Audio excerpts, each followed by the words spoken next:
मित्रों, गौ सेवा सबसे बड़ा धर्म बताया गया है। हिंदू धर्म में गाय को माता का स्थान दिया गया है। गाय की सेवा करने से, गाय को रोटी खिलाने से क्या फल मिलता है? गाय के किस अंग को स्पर्श करने से रोग नष्ट होते हैं? गाय को नमस्कार करने से क्या फल मिलता है? इसके मनुष्य को कितने फायदे मिलते हैं? आज इस कथा के माध्यम से हम आपको बताते हैं, तो चलिए बिना देरी किए आपको सुनाते हैं यह महान कथा। दोस्तों, एक बार एक गुरु का आश्रम था। एक बार महात्मा अपने शिष्यों के साथ भ्रमण पर निकले थे। कुछ दूर चलने के बाद उन्हें रास्ते में कुछ आदमी मिलते हैं जो गाय को डंडों से पीट रहे थे। उनमें से एक शिष्य ने जाकर उनको बोला कि तुम इस निर्दोष गाय को क्यों मार रहे हो? वो लोग बिना कुछ जवाब दिए गाय को पीटते जा रहे थे। ये देखकर वह शिष्य गुस्सा होता है, उनसे डंडा छीन लेता है। तभी वह दुष्ट लोग उसके साथ धक्का मुक्की करने लगते हैं। ये सब देखकर महात्मा उनके समक्ष आते हैं और शिष्य को वहां से अपने साथ आगे बढ़ने के लिए कहते हैं। आगे कुछ दूर चलने के बाद एक गांव आता है। वहां पर एक औरत गाय की सेवा कर रही थी, उसको नहला रही थी, उसको चारा डाल रही थी।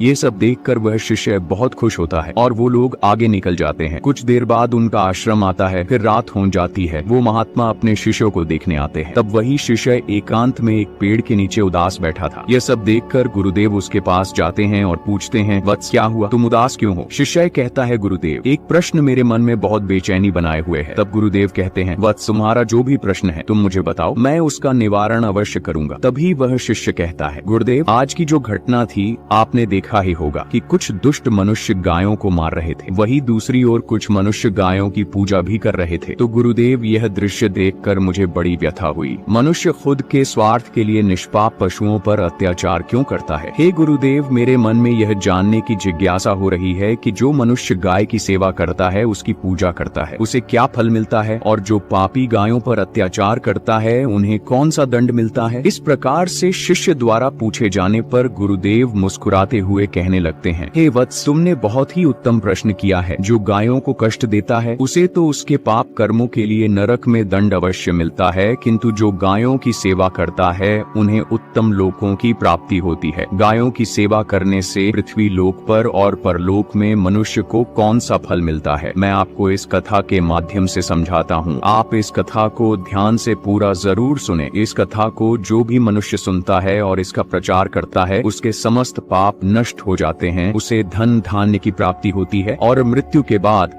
वह स्वर्ग लोक में जाता है। गुरुदेव कहते हैं, प्राचीन काल की बात है। पृथ्वी लोक पर वैवस्वत मनु के वंश में एक दिलीप नाम के राजा हो गए हैं। महाराज दिलीप धर्म का पालन करने वाले, गुणवान, चरित्रवान तथा महापराक्रमी थे। उन्होंने धर्म पूर्वक पृथ्वी का पालन किया और अपनी प्रजा को सदैव ही प्रसन्न रखा। उनकी प्रजा सदैव उनसे संतुष्ट रहती थी। मगध देश की राजकुमारी सुदक्षिणा महाराज दिलीप की पत्नी थी। महाराज दिलीप और महारानी दक्षिणा बड़ी ही प्रसन्नता से रहने लगे थे। किंतु अनेक वर्ष बीत जाने के बाद भी महारानी के गर्भ से कोई संतान नहीं हुई। तब महाराज दिलीप एकांत में बैठकर सोचने लगे कि मैंने कभी कोई पाप नहीं किया है और मैंने सदैव ही धर्म के मार्ग पर चलकर ही सभी कार्य किए हैं। फिर भी मेरे किस दोष के कारण मुझे संतान प्राप्ति नहीं हो रही है? इतना सोचकर वे बहुत चिंतित हो गए। फिर उनके मन में एक विचार आया कि इस समस्या का समाधान केवल गुरु वशिष्ठ जी ही कर सकते हैं। वे ही मुझे मेरे दोष के बारे में बताएंगे और पुत्र प्राप्ति के लिए कोई उपाय बताएंगे। इतना सोचकर महाराज दिलीप अपनी पत्नी के साथ गुरु वशिष्ठ जी के आश्रम पर पहुंच गए। आश्रम पर वशिष्ठ जी नित्य कर्म, ध्यान आदि कार्य समाप्त करके अपनी पत्नी अरुंधति के साथ बैठे हुए थे। उसी समय महाराज दिलीप रानी के साथ उनके पास जाते हैं और उनका दर्शन करते हैं। वशिष्ठ जी ने महाराज दिलीप का स्वागत किया और उनकी पत्नी अरुंधति ने महारानी का स्वागत किया और उनका कुशल मंगल पूछते हुए उन्हें आशीर्वाद दिया। वशिष्ठ जी महाराज दिलीप से कहने लगे, हे राजन, सब कुशल मंगल तो है ना? आप और महारानी का आज अचानक वन में मेरी कुटिया में पधारने का क्या प्रयोजन है? किस कारण से एक महान सम्राट को अपना राजपाट छोड़कर इस वन में आना पड़ा? श्वाकु कुल के सभी राजा महाराज पुत्र उत्पन्न करके उन्हें अपना राज्य सौंप कर तपस्या करने के लिए वन में आते हैं, किंतु आप अभी भी जवान हैं। आपने अभी अभी राज्य का कार्यभार संभाला है। आपने अभी तक पुत्र भी उत्पन्न नहीं किया है। फिर आप ऐसे अपना राजपाट छोड़कर वन में क्यों चले आ गए? यह आप जैसे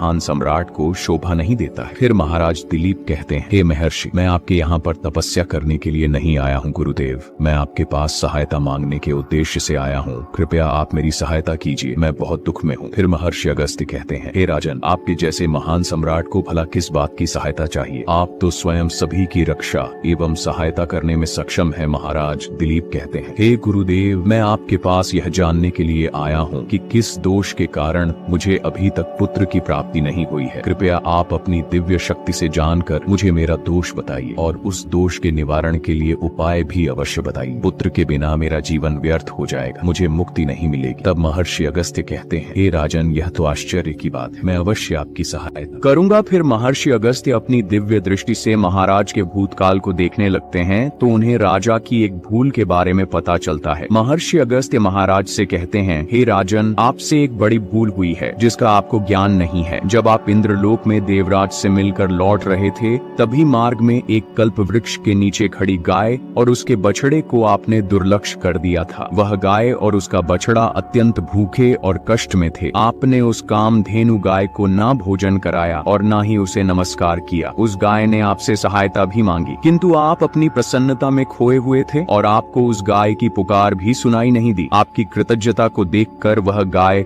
अत्यंत दुखी हुई और उसने आपको श्राप दे दिया है। हे राजन, जो मनुष्य गाय को कष्ट में देखकर उसकी सहायता नहीं करता, भूखी गौ माता को भोजन नहीं कराता, उसे तो महापाप लगता है और उसी गाय के श्राप के कारण आपकी कोई संतान नहीं है। इस प्रकार से महर्षि अगस्त्य ने महाराज दिलीप को उनके दोष के बारे में बता दिया, जिसे सुनकर महाराज बहुत दुखी हुए और पश्चाताप करते हुए कहने लगे, हाय, यह मैंने क्या कर दिया, मुझ पर धिक्कार है। मेरी ही मूर्खता के कारण एक गाय को और उसके कोमल बछड़े को इतना दुख सहन करना पड़ा। मुझे तो अब राजा बने रहने का भी अधिकार नहीं है। महाराज महर्षि अगस्त्य से कहते हैं, हे गुरुदेव, मैं अपनी इस भूल को सुधारना चाहता हूँ। कृपया आप ही मुझे कोई उपाय बताइए जिससे मैं इस घोर पाप से मुक्ति कैसे पा सकता हूँ। मेरा अपराध क्षमा के योग्य नहीं है किंतु फिर भी मैं प्रायश्चित करना चाहता हूँ। फिर महर्षि अगस्त्य कहने लगते हैं, हे राजन, आप दुखी ना हो, इस दोष से मुक्ति का उपाय अवश्य है। आप मेरे आश्रम की नंदिनी नाम की गाय की सेवा करो। वह उसी कामधेनु गाय की पुत्री है जिसकी आपने सहायता नहीं की थी। अपनी पत्नी के साथ मिलकर तुम उस गाय की सेवा करो, उसकी आराधना करो, वह तुम्हें अवश्य पुत्र प्रदान करेगी। तभी वह नंदिनी गाय बाहर से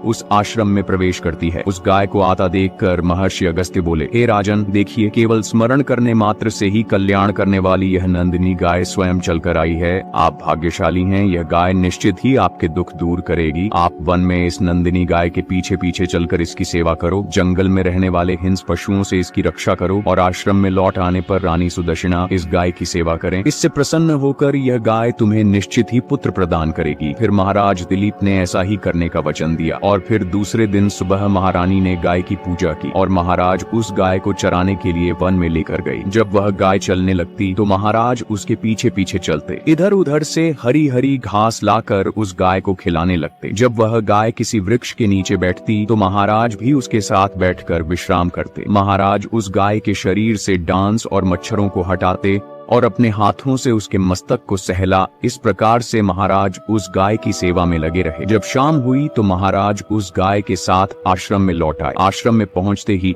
उस गाय ने अपने खुरों से महाराज पर धूल उड़ाई, जिससे महाराज का शरीर पवित्र हो गया और उसके सभी पाप नष्ट हो गए। फिर महारानी सुदक्षिणा ने आगे आकर नंदिनी की अगवानी की और विधि पूर्वक उस गाय का पूजन किया तथा बारंबार उसके चरणों में मस्तक झुकाया। फिर उस गाय की प्रदक्षिणा करके हाथ जोड़कर वह उसके आगे खड़ी हो गई। फिर उस गाय ने उस रानी की पूजा को स्वीकार किया और रानी पर अपनी दृष्टि डालकर उसके सभी दोष समाप्त कर दिए। गाय की दृष्टि पड़ते ही रानी अत्यंत पवित्र हो गई। इस प्रकार से महाराज दिलीप को उस नंदिनी गाय की सेवा करते हुए 20 दिन बीत गए। फिर 21वें दिन महाराज जब गाय को लेकर वन चले गए तो वह गाय चढ़ते चढ़ते हिमालय पर्वत पर चली गई और महाराज भी उसके पीछे पीछे चले गए। वहां उस पर्वत पर खड़े होकर महाराज उस हिमालय पर्वत की सुंदरता को निहार रहे थे। इतने में ही एक शेर ने आकर उस नंदिनी गाय को बलपूर्वक दबोच लिया। राजा को उस शेर के आने की आहट तक नहीं हुई। उस शेर के चंगुल में फंसी नंदिनी ने दयनीय स्वर से बड़े जोर से चीत्कार किया, हे महाराज मेरी रक्षा करो, हे महाराज मेरी रक्षा करो। जैसे ही महाराज ने उस गाय की पुकार सुनी तो उन्होंने देखा कि एक भयंकर शेर ने उस गाय को दबोच लिया है और उस गाय की आंखों से आंसुओं की धारा बह रही है, जिसे देखकर महाराज व्यथित हो उठे और उन्होंने तुरंत ही अपना बाण निकाला और धनुष की डोरी पर रखा और उस शेर को मारने के लिए प्रत्यंचा खींची। उसी समय उस शेर ने महाराज की तरफ देखा। उस शेर की दृष्टि पड़ते ही महाराज का शरीर स्तब्ध हो गया, उनकी शक्ति क्षीण हो गई, उनका सारा बल नष्ट हो गया। अब उनके अंदर उस बाण को छोड़ने की भी शक्ति नहीं रही। फिर वह शेर उस महाराज से बोलने लगा, हे राजन, मेरे ऊपर प्रहार करना तुम्हारे बस की बात नहीं है, क्योंकि भगवान शिव मेरी ही पीठ पर पैर रखकर नंदी पर बैठते हैं। इसीलिए तुम मुझे मारने की चेष्टा मत करो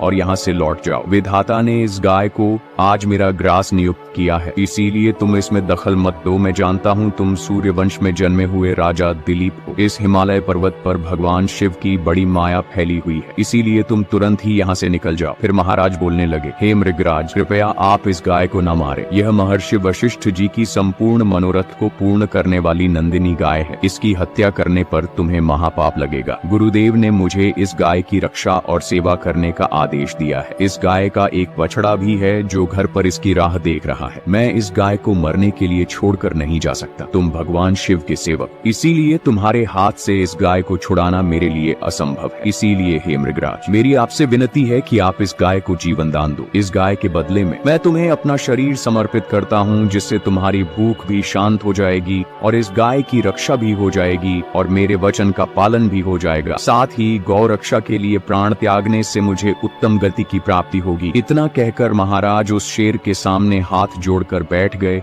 और आंखें बंद की। फिर अचानक से उस राजा के कानों में स्वर पड़े, बेटा उठो, मैं तुम्हारी सेवा से अत्यंत प्रसन्न हूँ। यह सुनकर महाराज उठ खड़े हुए और उन्होंने अपने सामने उस गाय को देखा और वह शेर कहीं दिखाई नहीं दे रहा था। तब वह नंदिनी गाय राजा दिलीप से कहने लगी, हे राजन, मैंने ही अपनी माया से शेर का रूप धारण करके तुम्हारी परीक्षा ली है। यमराज भी मुझे पकड़ने का विचार नहीं कर सकते। मेरी रक्षा के लिए तुम अपने प्राण देने के लिए तैयार थे, इसीलिए मैं तुम पर बहुत प्रसन्न हूँ। अब तुम मुझे वरदान मांगो, जो तुम्हारी मनोकामना है वह कहो, मैं अवश्य पूर्ण करूंगी। महाराज दिलीप कहते हैं, हे गौ माता, मेरे मन में जो इच्छा है आप वह अवश्य जानती होंगी। कृपया मुझे पुत्र प्रदान कीजिए, मेरी यही कामना है। फिर उस नंदिनी गाय ने कहा, हे बेटा, तुम पत्ते के द्रोण में मेरा दूध लेकर उसका पान करो, इससे तुम्हें अत्यंत बुद्धिमान और गुणवान पुत्र की प्राप्ति होगी। महाराज दिलीप कहने लगे, हे माता, इस समय पर मैं आपके मधुर वचन सुनकर ही तृप्त हो चुका हूँ। अब आप मेरे साथ आश्रम पर चलिए और मैं आपकी पूजा आराधना करके तथा मेरे अनुष्ठान को पूरा करके आपके अमृत समान दूध का पान करता हूँ। उसके बाद महाराज दिलीप उस गाय को लेकर आश्रम चले गए। आश्रम में पहुँचने पर महारानी सुदक्षिणा ने आगे आकर उस गाय का पूजन किया।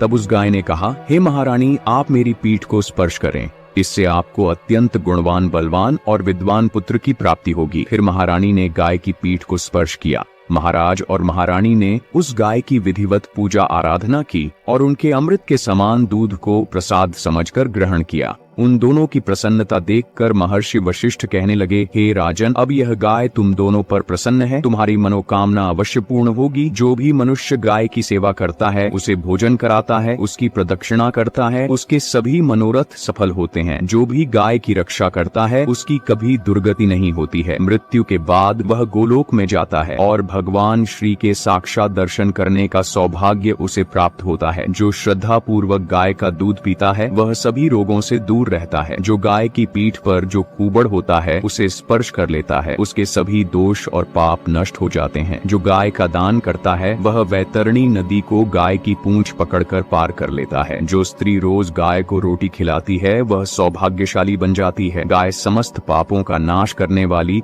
और सभी मनोरथ को पूर्ण करने वाली है। अतः सदैव इसका रक्षण, पूजन तथा इसे भोजन कराना चाहिए। इतना करने से ही मनुष्य सभी ऐश्वर्य को प्राप्त कर लेता है, उसकी दरिद्रता समाप्त हो जाती है। फिर गुरुदेव कहते हैं, हे वत्स, इस प्रकार से महाराज दिलीप द्वारा गाय की सेवा करने से उन्हें एक पुत्र की प्राप्ति हुई, जिसका नाम रघु रखा गया, जिसके नाम से इस पृथ्वी पर सूर्यवंश की ख्याति हुई और बाद में उसका का वंश रघुवंश नाम से प्रसिद्ध हुआ। तो दोस्तों, आप भी नित्य गाय की सेवा करें, रोज गाय को रोटी खिलाएं, गाय की रक्षा करें। आपको यह कथा कैसी लगी, कमेंट करके जरूर बताएं। आशा करता हूँ आज की यह वीडियो आपको पसंद आई हो।